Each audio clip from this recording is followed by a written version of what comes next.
പേരാമ്പ്ര ചെറുവണ്ണൂരിൽ മദ്രസ വിദ്യാർത്ഥിനികളെ മർദ്ദിച്ചെന്ന പരാതിയെ ചുറ്റിപ്പറ്റി വിവാദം കനക്കുന്നു.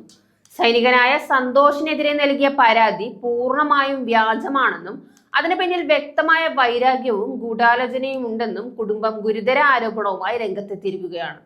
മദ്രസയുമായി ബന്ധപ്പെട്ട പോസ്റ്റർ വീട്ടുമതിലിൽ ഒട്ടിക്കുന്നത് തടഞ്ഞതിന്റെ പ്രതികാരമായാണ് ഇത്തരമൊരു കേസ് കെട്ടിച്ചമച്ചതെന്ന് സന്തോഷിന്റെ ഭാര്യ ആരോപിക്കുന്നു.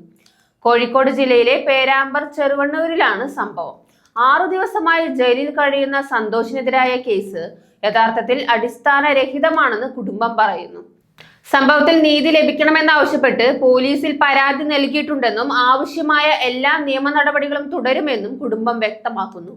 കുടുംബത്തിന്റെ വിശദീകരണ പ്രകാരം 6 ദിവസം മുൻപ് അർദ്ധരാത്രിയോടെ മദ്രസ വിദ്യാർത്ഥികൾ സന്തോഷിന്റെ വീട്ടുമതിലിൽ അനുവാദമില്ലാതെ പോസ്റ്ററുകൾ ഒട്ടിക്കാൻ ശ്രമിച്ചു.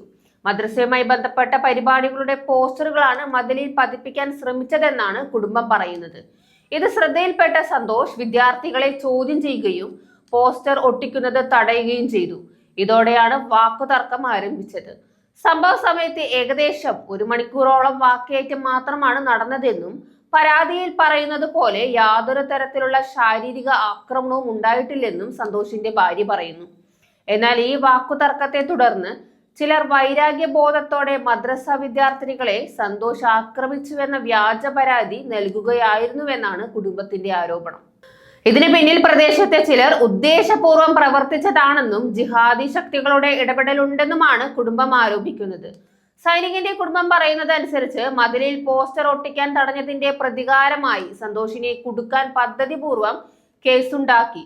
പരാതിയിൽ പറയുന്ന തരത്തിലുള്ള മർദ്ദനമോ ആക്രമണമോ നടന്നിട്ടില്ലെന്നും മുഴുവൻ ആരോപണങ്ങളും വ്യാജമാണെന്നും കുടുംബം ആവർത്തിക്കുന്നു. എന്നാൽ പരാതി ലഭിച്ചതിനെ തുടർന്ന് പോലീസ് കേസെടുത്ത് സന്തോഷിനെ അറസ്റ്റ് ചെയ്തു. കഴിഞ്ഞ 6 ദിവസമായി അദ്ദേഹം ജയിലിൽ കഴിയുകയാണ്. കേസിന്റെ സത്യാവസ്ഥ പുറത്തു കൊണ്ടുവരാൻ നിയമപരമായ പോരാട്ടം തുടരുമെന്നും വ്യാജ പരാതിക്കെതിരെ ശക്തമായി മുന്നോട്ട് പോകുമെന്നും കുടുംബം വ്യക്തമാക്കുന്നു. ഇതിനിടെ സംഭവത്തിൽ സ്വതന്ത്രമായ അന്വേഷണം വേണമെന്ന ആവശ്യം ശക്തമാകുകയാണ്. സൈനികനെതിരെ നൽകിയ പരാതി യഥാർത്ഥമാണോ അല്ലെങ്കിൽ കുടുംബം ആരോപിക്കുന്നത് പോലെ അത് ഗൂഢാലോചനയാണോ എന്നത് അന്വേഷണത്തിലൂടെയാണ് വ്യക്തമാകുക. എന്നാൽ ഒരു സൈനികനെതിരെ ഇത്തരമൊരു ഗുരുതര കേസ് ഉയർത്തുന്നതും കുടുംബം അതിനെതിരെ ജിഹാദി ഗൂഢാലോചന ആരോപിച്ചെന്നും പ്രദേശത്ത് വലിയ ചർച്ചകൾക്ക് വഴിവെച്ചിരിക്കുകയാണ്.